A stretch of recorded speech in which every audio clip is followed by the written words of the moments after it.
I lost my son in a boating accident when he was 23. The pain nearly killed me, but I thought my wife and I would grieve together, heal together. Instead, she abandoned me just weeks after the funeral, leaving me completely alone with my devastation. For 6 years, I existed in a fog of depression and rage. When I finally gathered the courage to travel again to try living instead of just surviving, I saw someone who made my world collapse. My heart stopped beating. Before I tell you my true story, comment below where you're watching from and what time it is right now. I want to know how far this story travels, because what happened to me could happen to anyone anywhere in the world. 4:15 in the morning, March 18th, 2018. The phone shattered the silence of our Atlanta home like a gunshot. Mr. Foster, this is Captain Rodriguez from the Carnival Destiny. Your son Nick is missing. My world stopped. Samantha sat up beside me, instantly alert. Missing. The word hung in the air like smoke. Last seen on deck 7 around midnight. We found his phone by the railing. Phone by the railing. In the middle of the Atlantic. I'd been in construction for 30 years. I knew what that meant. By 6 that morning, we were on a plane to Miami. Samantha cried the entire flight. I couldn't. That's not how I'm built. Instead, I felt something cold settling in my chest like concrete around my heart. The helicopter ride to the ship was a nightmare.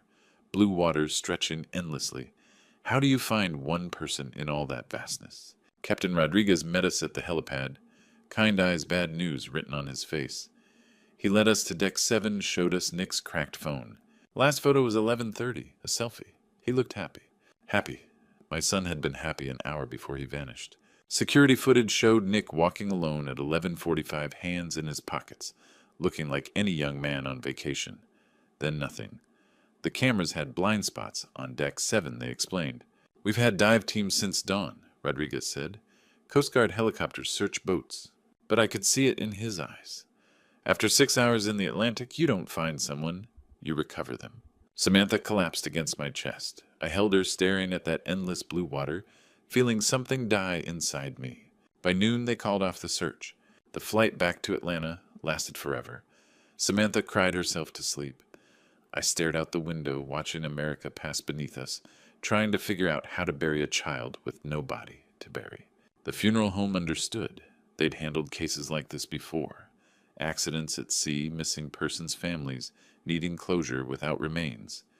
They provided a beautiful mahogany casket, empty but beautiful. March 22nd, 2018. 47 people gathered at Greenwood Cemetery.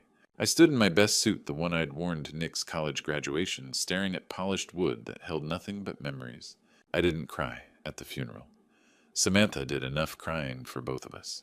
I felt that concrete around my heart getting harder, colder. The preacher talked about Nick's life, his art, his dreams. I barely heard him. They lowered that empty box into Georgia soil, while I stood there like a statue. People shook my hand, said they were sorry for my loss, promised Nick was in a better place. I nodded and thanked them, but inside I was screaming. After everyone left, I stood alone beside that fresh grave. The headstone was simple. Nicholas James Foster, beloved son, taken too soon. 23 years old. Gone. I stared at that empty coffin's final resting place, and something inside me died with it. The father I'd been, the man who believed the world made sense. The guy who thought bad things happened to other people's families. All of it buried 6 feet under Georgia dirt. I buried my son that day, but I had no idea I was burying a lie. 6 weeks after laying my son to rest, I found my wife packing suitcases in our bedroom. May 8th, 2018. I'd come home from another sleepless night at the office, losing myself in blueprints, just to avoid the silence that had swallowed our house. That's when I saw them 2 black suitcases on our bed, half filled with Samantha's clothes. What's going on? She didn't look up. I can't breathe in this house anymore, Philip. We can get through this, I said. People lose children and survive. She finally looked at me. The blue eyes that used to light up when I walked in were cold. I'm not surviving. I'm dying in here. Every room reminds me of him. He was my son, too. I know. She folded another sweater with mechanical calm. But I can't be your grief counselor and deal with my own pain. I sat on the edge of the bed, watching the woman I'd loved for 3 years pack our life away like bargain bin leftovers. You're all I have left of him. She paused, and for a moment I thought I'd reached her. Then she turned, and her face held something harder than sadness. That's the problem. I'm not a piece of Nick. I'm not a memorial to your son. I'm suffocating here, so we'll move. Sell the house. Start over. It's not the house. It's us. This whole life doesn't make sense anymore. I dropped to my knees on the bedroom carpet, a 55-year-old man, begging his wife not to abandon him. Please don't leave me alone with this. For a second I saw the woman who used to laugh at my terrible jokes. Then it vanished. I already married the wrong man once, she said quietly. I won't make that mistake twice. Wrong man. Those words hit harder than Nick's death. She lifted both suitcases, walked to the door, and turned back once. My lawyer will send the papers. The front door closed at 4:37 that afternoon. I stared at the clock for 6 hours, waiting for her to come back, waiting for her to realize she'd made a mistake. She never did. 2 weeks later, the divorce papers arrived. Samantha waived all claims to the house savings, everything. She wanted out fast. My lawyer had never seen someone so eager to sever a marriage. Most divorces drag on, he said. This woman once gone like the house is on fire. Maybe it was. Stephen found me 3 weeks later sitting in the empty living room, staring at the wall where Samantha's family photos used to hang. My older brother looked me over and shook his head. You look like hell, Phil. Feel worse? He sat in Samantha's chair. When's the last time you ate? I couldn't remember. She left like she had somewhere important to be, I said. Like staying one more day would kill her. Stephen was quiet for a long time. That's what bothers you, isn't it? Not that she left how fast she left. He was right. The speed, the efficiency. Like she'd already rehearsed her escape long before Nick disappeared. Normal people don't recover from grief that fast, Stephen said. Normal people don't pack up 3 years of marriage into 2 suitcases and walk away without looking back. I stared at the empty wall. So what does that make her? I don't know. But it makes me wonder what else we don't know about Samantha Pierce. What kind of woman abandons her husband after losing a child? I would spend the next 6 years trying to answer that question. Men grieve differently. We don't collapse in grocery aisles or break down at random moments. We build walls brick by brick until the pain can't reach us. That's what I did for 6 years after Samantha walked out. I turned our house into a mausoleum. Nick's room stayed exactly as he'd left it. Art supplies on his desk, textbooks in a corner. His jacket hanging on the chair as if he might walk in at any moment. Stephen came by often during that first year bringing groceries I didn't touch. He never pushed, just appeared steady and patient. You're disappearing, Phil, he told me one night in late 2018. He was right. I lost 30 pounds without trying. Slept in fragments and buried myself in 12-hour shifts, where machinery noise drowned the silence in my head. By 2019, Stephen had reached his limit. You're seeing someone, he said. Dr. Emily Watson. First appointment's Thursday. I didn't argue. Doctor? Watson, a small woman with kind eyes and gray hair, let me sit silently through 3 sessions. When I finally said, I'm not much of a talker, she replied, that's okay. But your silence is deafening. It took another year before I joined her grief support group. Thursday nights in a church basement, folding chairs in a circle bitter, coffee ate parents who had lost children to accidents, cancer, or overdoses. That's where I met Susan Taylor, whose daughter had been killed by a drunk driver. She understood the particular hell of losing an adult child. The worst part isn't the crying, she told me. It's when the crying stops and you realize you're just empty. Empty exactly how I felt. Susan became an anchor, not romantic, just present. By 2022, I was working part-time again. Dr. Watson told me I was changing. You're quieter, sadder, but you're here. For the first time in years, I felt even slightly present. Susan suggested I take a trip. You haven't left Atlanta in 4 years. Maybe you need to breathe somewhere else. Stephen loved the idea. Puerto Rico. Warm weather, good food, no memories. I almost refused. Leaving Nick's room felt like abandonment. But Susan said gently, he's not in that room, Philip. He's here tapping her chest. He goes wherever you go. In November 2023, I packed clothes I hadn't worn in years. Not excitement, but something close to it stirred in me. Stephen watched from the doorway. You sure, he asked. I looked around the house that had become my prison. Maybe it's time to breathe somewhere else? He nodded. You deserve to feel okay again. The flight to San Juan felt unreal. I gripped the armrest while Stephen pretended not to notice. I hadn't flown since the nightmare trip to identify Nick. This is good, he said as we descended. This is what moving forward looks like. I wasn't sure I believed in moving forward, but maybe I could learn. I thought I was finally beginning to live again. I didn't know my real nightmare was only beginning. Yet even as the island came into view, a part of me trembled with the sense that healing was never linear. I told myself that simply stepping onto new soil was victory enough. But beneath that hope, something darker stirred, a warning I didn't yet understand. November 21st, 2023. I was browsing handmade crafts in Old San Juan's marketplace when I saw a ghost. The morning had started perfectly. Stephen and I had spent 3 days exploring the island. For the first time in years, I'd felt something close to peace. I was examining a hand-carved chess set when something caught my eye. A young man at the fruit stand, maybe 20 feet away, dark hair, broad shoulders, the way he shifted his weight while thinking. My heart stopped. It was the stance. That particular way of standing I'd watched develop from childhood to adulthood. The same posture from Little League games and high school graduations. I moved closer, telling myself I was seeing things. But the closer I got, the more certain I became. My dead son was buying mangoes. He looked older, 29 instead of 23. His face had filled out loss, that boyish softness.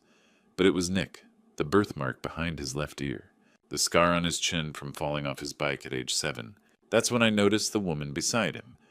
Blonde hair, petite frame, laughing at something a small boy was saying. The boy held her hand, maybe 4 years old. A little girl sat in a stroller.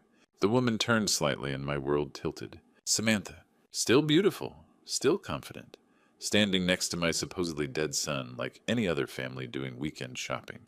I watched frozen as Nick put his arm around her waist, leaned down to kiss the top of her head. The gesture was intimate, familiar, comfortable. This wasn't some chance encounter. This was a couple. A family. The little boy tugged on Nick's shirt, pointing at something. Nick smiled, picked up the child, spun him around. The boy's laughter cut through the marketplace noise like a knife through my chest. This was real. A real family. Happy, healthy, whole. And I was the stranger watching from 20 feet away.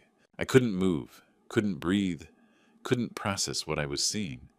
My son, who I'd buried 6 years ago, was buying fruit with my ex-wife and children I'd never met.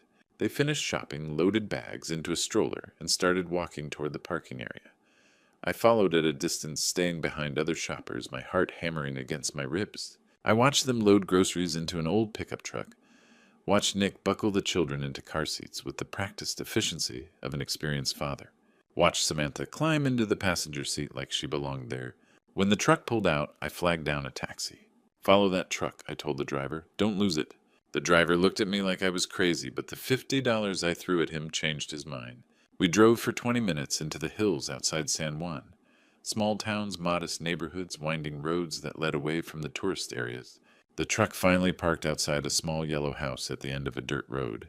I told the driver to stop a block away and watched as my son and my ex-wife unloaded groceries, like any other family coming home from weekend shopping. Watched the children run up to the front porch. Watched Nick unlock the door, and they all disappeared inside. A house, a home, a life built on my suffering. I stood on that street for an hour watching lights turn on inside, watching shadows move past windows. A normal Saturday evening for a family that wasn't supposed to exist. The taxi driver finally asked, "You want me to wait?"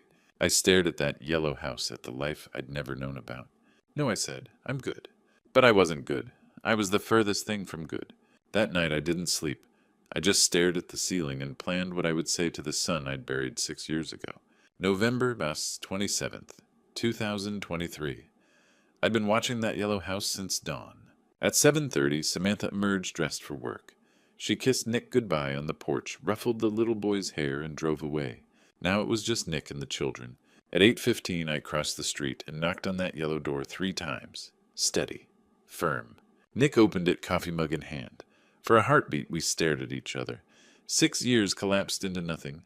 His face drained of color. The mug slipped shattered on the tile floor. "Dad," his voice barely a whisper. Don't call me that." Behind him, I saw the children. The boy playing with cars, the girl coloring. They looked up at the breaking ceramic, curious. "Lucas, Emma," Nick called, voice shaking. "Go to your room. Close the door." The boys started to protest, but something in Nick's tone made him obey. He took his sister's hand, led her down the hallway. Now it was just us, father and son. 6 years between us. I stepped inside without invitation. Nick backed away, stumbling over broken ceramic. "Please, I can explain." 6 years! My voice was controlled but shaking. 6 years I screamed at an empty grave. I wanted to come back, but you were too busy playing house with my wife. Nick's face crumpled. She's not your wife anymore. She was when you started sleeping with her. Nick couldn't meet my eyes. How old were you when it started? Long silence. 20. 20. You were barely out of college. I know how it sounds. It sounds like she groomed you. Nick sat heavily on the couch, put his head in his hands. When he looked up, his eyes were red. She made me feel special, like I mattered, like I was more than just your son. You were always more than just my son. I didn't feel that way. After Mom died after you remarried, I felt invisible. Samantha saw me, really saw me. She listened when I talked about art, about dreams. She treated me like a man, not a kid. You were a kid. I was 23 when the plan happened. I thought I was making my own choice. What plan? Nick's hands shook. The cruise, the whole thing. Her idea from the beginning. To fake your death. He nodded, tears streaming. She said we could start over. Be together without judgment. She said you'd move on, that you were strong, that you'd find someone else. The words came out flat. Nick's face went white. I didn't know. She told you I'd be fine. Yes. And you believed her. I was young and stupid and thought she was my soulmate. Nick wiped his eyes. I thought it was love, Dad. I didn't know she was using me until it was too late. By then I had the kids, and I couldn't destroy their lives too. I looked around the small house. Toys scattered, children's drawings on the refrigerator. A life built on lies, but still a life. Those children, they're my grandchildren. Nick nodded. Lucas is 4. Emma just turned 2. My grandchildren. Kids I'd never met, never held, never known existed. The weight of it hit me. Not just the betrayal, not just the lies, but the stolen years. Birthdays I'd missed. First steps I'd never seen. Bedtime stories I'd never read. Dad, I'm so sorry. I wanted to tell you so many times, but... That's when I heard Samantha's car pulling into the driveway. The front door opened. Samantha walked in, still beautiful, still confident. She stopped when she saw me, face draining of color, but trying to maintain composure. Philip, what are you doing here? I'd been waiting for this moment for 6 years. You destroyed everything. She glanced at Nick on the couch, reading the situation. The broken coffee mug, the tension, the way Nick couldn't meet her eyes. You need to leave. This doesn't concern you anymore. Doesn't concern me you faked my son's death. We're happy here. You should move on. Move on, like 6 years of hell was something you just got over. You groomed him. He was barely out of college. Samantha's mask slipped, then snapped back. Nick pursued me. I tried to stop it. Samantha, stop lying, Nick said from the couch. She whirled on him. You knew exactly what you were doing. You wanted this life. I was 20 years old. You were 35 and married to my father. You were an adult who made adult choices. I was a kid who just lost his mother figure and you took advantage? The truth hung in the air. Samantha looked between us, calculating, still trying to find an angle. You let me bury an empty coffin. I reached into my jacket, pulled out the gun I'd bought that morning. Samantha's eyes went wide, all confidence gone. Put that down. Think about the children. I've thought about nothing else for 6 years. Those children are my grandchildren. Kids I never got to meet because of your lies. Philip, please. You destroyed my family. You let me suffer while you played house with my son. Nick stood up, moving between us. Dad, don't. She's not worth it. But I wasn't looking at Nick. I was looking at the woman who'd stolen 6 years of my life. You know what the worst part is? Not that you left me. Not that you manipulated Nick. It's that you let me grieve a lie. You let me stand at an empty grave and scream at nothing. I'm sorry, she whispered, but there was no sincerity. Just fear. No, you're sorry you got caught. From the bedroom, the children started crying. They could sense something wrong. Those kids don't deserve this, Nick said. Whatever you do, don't let them see it. He was right. Lucas and Emma were innocent. Get them out of the house. Get them out, now. Nick hesitated, then ran toward the bedroom. I heard him talking softly to the children, their small voices asking what was wrong. Samantha used the distraction to lunge for the door. The gun went off. The sound filled the small house, deafening. Samantha stumbled, clutched her shoulder blood spreading across her white blouse. She hit the wall and slid down, gasping. But she was breathing. From the bedroom came screaming, Nick's voice trying to calm them, trying to shield them from what had just happened.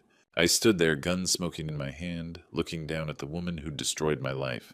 She was bleeding, scared, broken, but alive. You're bleeding? I said. But you're breathing? That's more than I gave my son for 6 years. I could have killed her. Should have, maybe. But those children didn't need to lose another parent, even one who'd built their lives on lies. I set the gun on the table, pulled out my phone, dialed 911. "I need an ambulance," I said when they answered. "Woman's been shot. She's alive but bleeding." Samantha looked up at me from the floor, confusion mixing with pain. "What?" she whispered. "Because I'm not you," I said. "I don't destroy families." She was bleeding on the floor, clutching her shoulder, but she was still breathing. The children were screaming, and I realized what I'd become. The sirens were getting louder. In 5 minutes, my life would change forever. I'd crossed a line I could never uncross. The front door burst open. 3 Puerto Rico police officers' guns drawn, shouting commands. "Hands up, step away from the weapon." I raised my hands slowly. "I shot her. She's alive. The ambulance should be here soon." They moved in fast, professional. One secured the gun, another cuffed me. The third checked on Samantha, conscious but pale, pressing a towel against her shoulder. "Sir, what happened here?" "I shot my ex-wife. She faked my son's death 6 years ago. I found them living here." The officer exchanged glances with his partner. "Your son's death? Nick Foster. Supposedly died on a cruise ship in 2018, but he's been here the whole time." Nick emerged from the bedroom, both children clinging to his legs. "It's true? Everything he's saying is true." At the police station, Detective Martinez sat across from me, recording device on the table. "Tell me what happened, Mr. Foster." So I did. All of it. The cruise. The empty coffin. Samantha leaving. 6 years of grief. Finding them in the marketplace. Martinez listened, taking notes. When I finished, he leaned back. "This is quite a story. You understand how it sounds. Check the records. Nick Foster reported dead, March 18th, 2018. Martinez left, came back an hour later with a different expression. "We ran the prints from the house. The man claiming to be your son. His fingerprints match Nick Foster, supposedly deceased. So you believe me now? We're investigating. We've contacted Atlanta PD, the Coast Guard, the FBI. They found Carlos Rodriguez 2 days later. The former cruise employee was working at a Miami marina. When they showed him Nick's photo, he broke down and confessed everything. The money. The plan. How he'd helped Nick disappear. Stephen flew in from Atlanta, hired the best lawyer he could find. This is temporary insanity. 6 years of psychological torture. Any jury will understand. But understanding and acquitting were different things. I'd shot someone regardless of circumstances. Nick visited me in jail. We sat separated by reinforced glass, talking through phones. I'm sorry, Dad, for all of it. I know you are. The kids ask about you. Lucas wants to know if Grandpa Philip is coming back. Grandpa Philip, the title I'd never known I had. What do you tell them? That you're a good man who got hurt very badly, and sometimes good people do things they wouldn't normally do when they're hurt. Samantha's been arrested too. Fraud, conspiracy, accessory to faking a death. Her lawyer says she could get 5 years. And they're treating me as a victim, coerced into conspiracy under manipulation. He paused. I'm taking the kids back to Atlanta. Stephen says we can stay with him until you get out. Until I get out. Yeah. The charges came down a week later. Assault with a deadly weapon, but with mitigating circumstances. The prosecutor acknowledged the extraordinary situation. Samantha faced multiple felony counts. My lawyer was optimistic. The evidence of manipulation is overwhelming. The fake death, the grooming of a young man, the psychological torture you endured. This isn't a typical assault case. What's the best case scenario? Probation, maybe some jail time. The jury will see you as a victim too. And worst case, 5 years, but I don't think it'll come to that. The detective looked at me differently now, not like a criminal, but like a father who'd endured something unimaginable. May 15th, 2024. The day 12 strangers would decide if I was a hero or a criminal. Justice isn't always black and white. I sat in the Puerto Rico courthouse, wearing my only suit, watching reporters file in. The story had made national news. Father shoots wife who fakes son's death. The facts are simple, the prosecutor said in his opening. Philip Foster shot an unarmed woman. Whatever his pain, we cannot allow people to take justice into their own hands. My lawyer looked at the jury. This isn't vigilante justice. This is a father who endured 6 years of psychological torture, who buried an empty coffin, who grieved a lie. Nick took the stand on day 2. He looked older, more serious. Tell us about your relationship with Samantha Pierce. Nick's voice was steady but quiet. It started when I was 20. She made me feel special, like I mattered. She said my father didn't understand me, that he saw me as a child. And you believed her. I was 20 and still grieving my mother's death. When Samantha paid attention to me, it felt like love. The prosecutor cross-examined aggressively. You were an adult, Mr. Foster. You made choices. I was manipulated by someone 15 years older than me, someone in a position of power in my family. But you faked your death. Nick's voice cracked. I thought we'd be happy. I thought my father would move on. I was 23 and stupid. Dr. Sarah Williams, a forensic psychologist, explained the impact of losing a child. Mr. Foster experienced ambiguous loss. His son was gone, but no body, no closure. This creates psychological torture. And discovering his son was alive, the shock would be overwhelming. 6 years of grief suddenly revealed as unnecessary. The term is temporary insanity. Samantha testified in her own defense arm in a sling, composed, articulate, unrepentant. I fell in love with Nick. Yes, he was young, but he pursued me. And the fake death? Nick's idea. He wanted us together without family complications. My lawyer destroyed her on cross-examination. Bank records showing transfers. Phone records proving she'd planned everything. You groomed a grieving young man, didn't you? I loved him. You used him. You let his father suffer for 6 years while you played house. The jury deliberated 8 hours. Guilty of assault with mitigating circumstances. Not attempted murder, just assault with recognition that extraordinary circumstances had driven an ordinary man to an extraordinary act. The judge looked at me over his glasses. Mr. Foster, while we cannot condone vigilante justice, we understand the psychological torture you endured. 3 years probation. 3 years probation. Samantha got 5 years in federal prison. As I walked out, reporters shouting questions, Stephen waiting by his car, I thought about what Nick had said. Sometimes, good people do things they wouldn't normally do when they're hurt. But walking out of that courtroom, one question remained. Was justice really served? 1 year later, I still ask myself the same question. Every morning, was I right to pull that trigger? Some questions don't have easy answers. I live in a small house now, 3 blocks from Stephen's place in Atlanta. Sold the old house with all its ghosts, bought something simple. 2 bedrooms, a small yard, enough space for my grandchildren to visit. That's what I am now, a grandfather, the title I never knew I had. Lucas is 5. Emma is 3. They call me Grandpa Philip, and when they say it, something in my chest loosens. Something that's been tight for 7 years finally relaxes.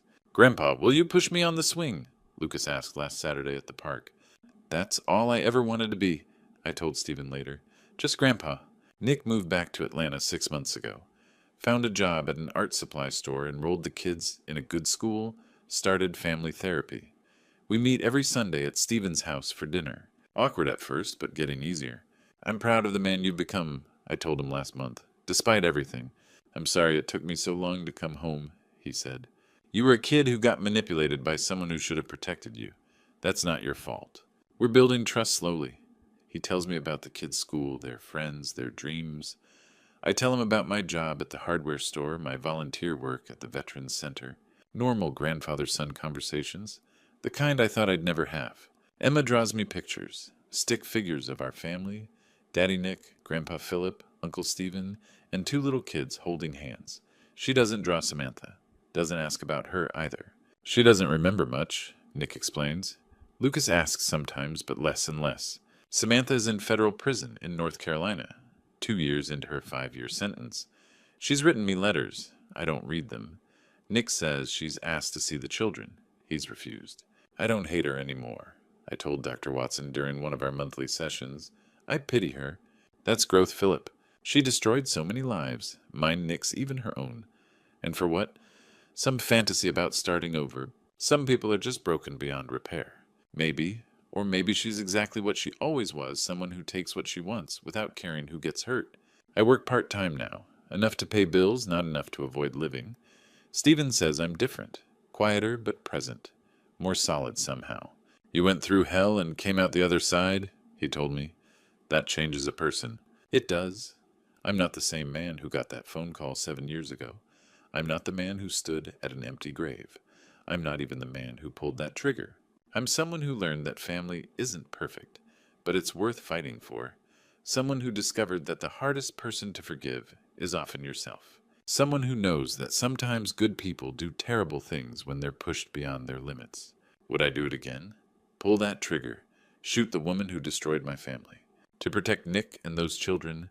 To stop someone from manipulating and hurting the people I love. Yes, I would do it again, but I hope I never have to. Last Sunday, Lucas climbed into my lap after dinner. "Grandpa Philip, do you love us?" "More than anything in the world," I told him. "Good," he said, and fell asleep against my chest.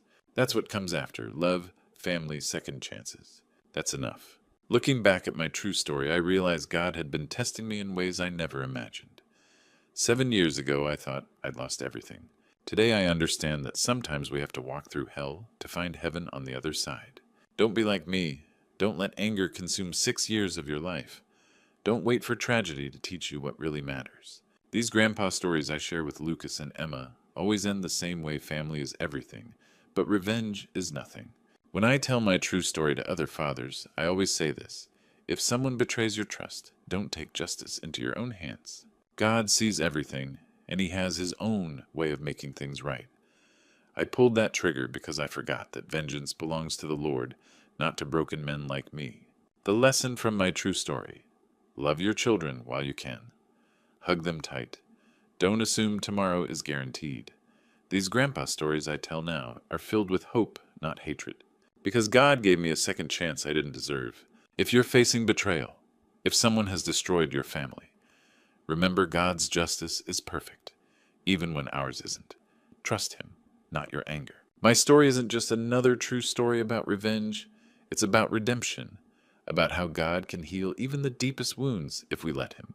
What would you have done in my situation? Have you ever felt betrayed by someone you trusted? Share your thoughts below. Your story might help someone else heal. If this touched your heart, please share it with others who need hope. Don't forget to subscribe for more real stories that show how God works through our darkest moments.